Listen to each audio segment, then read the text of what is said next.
lir sarwating sun tuweling angulati puspita medhentah kang warani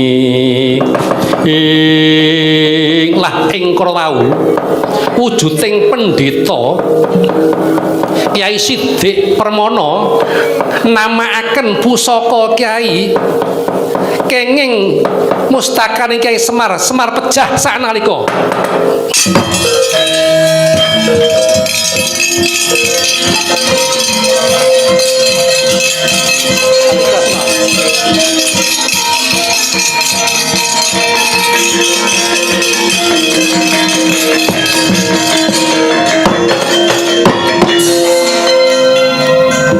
dalah Kyai Lurah Semar aja enak kapenak kena pusakaku Kyai Trimurti kelan pedhot gulumu kowe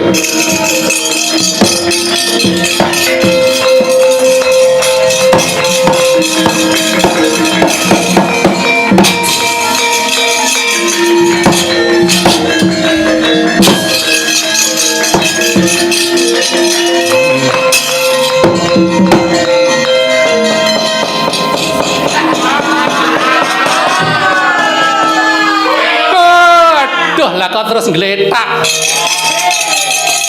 gong ngletak gong walah mau kowe mau kene apa mau lah kok metu getihe ngene iki mau pripun den iki den waduh lah kok gulune Kyai Lurah Semar metu gedihe waduh Semar mati piye iki Semar mati ora apik Semar mati iki lha nggih oh alah yene kok Semar mati pripun iki Den wis wana negara Ngamarta yen ta ana negara Ngamarta ing kono Prabu Puntadewa syukur ana Prabu Kresna yen ana Prabu Kresna timbalana kon rene supaya ngusadani Kyai Lurah Semar. Oh, ngaten nggih. Prabu Kresna kan mriki. Iya, saniki. Iya, nggih pun siap niki.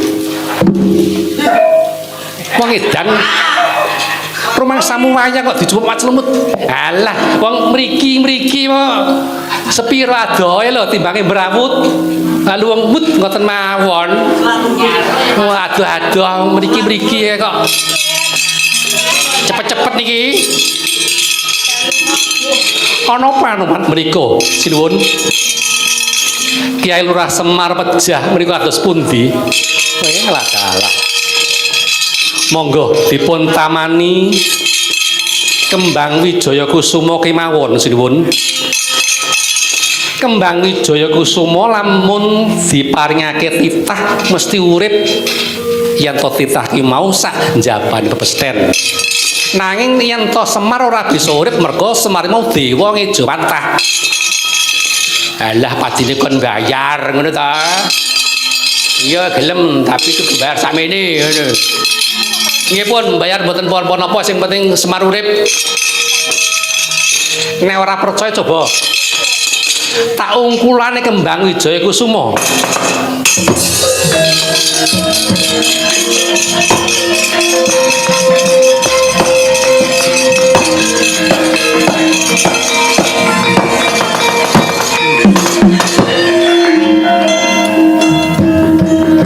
Lah ing Kartawau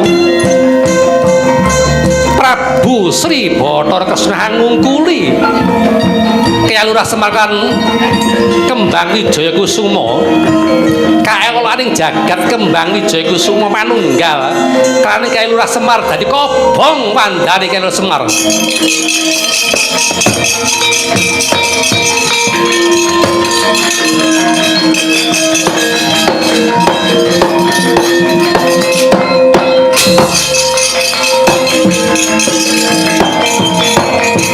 Iya iki lho.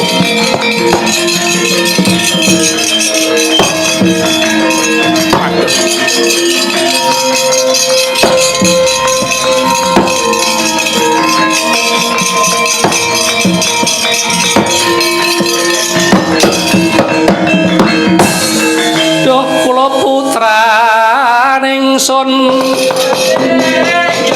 sira iku wis wanci pisah lawan jeneng ngeng wang yo kulineng arti becik sira neng praja waduh kados pundi sinuwun malah kembang wijaya iku sumanunggal lan Semar dados kobong Anoman manji ana mega malang yen ta ana menungsa nyolwadi cekelen cemplungna geni nggih istaken dawuh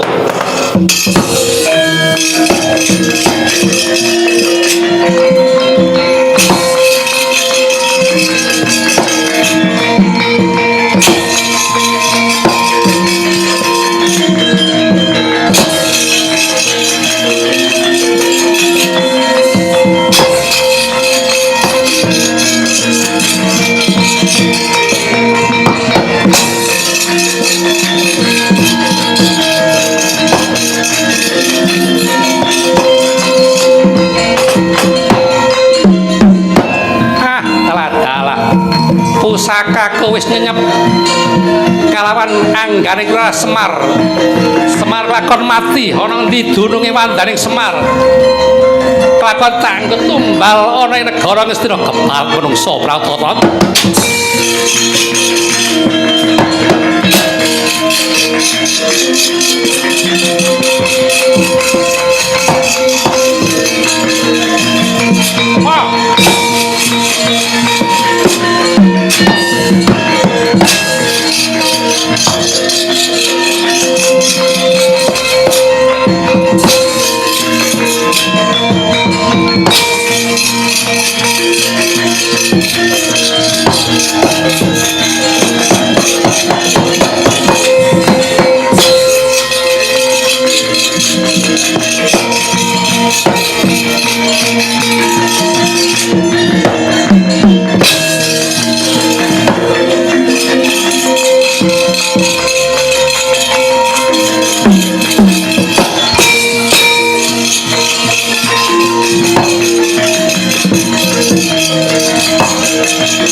menungso marang patratmu dipaes dadi pendhita kowe Durga.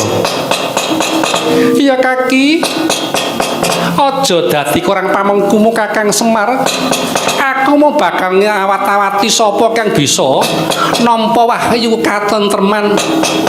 Sing nampa wahyu katentreman Anoman ning Anoman mung minangka dadi warana tumurune wahyu.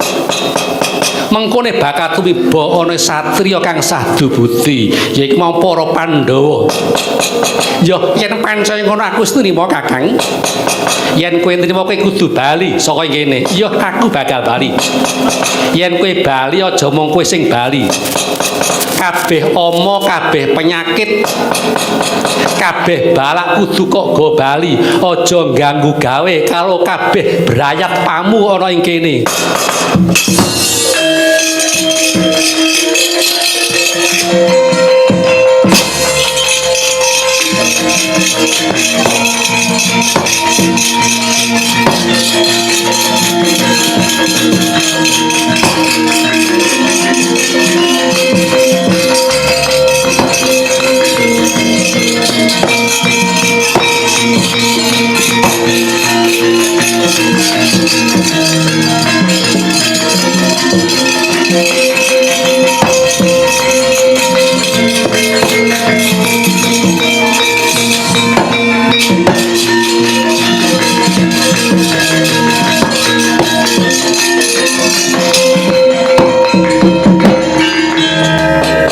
Kakang Semar wonten pangendika ing adawuh Ndara samengko pranyata wis sampurna kabeh lelakone ketitik ngemba warna wujuding pandhita mung begal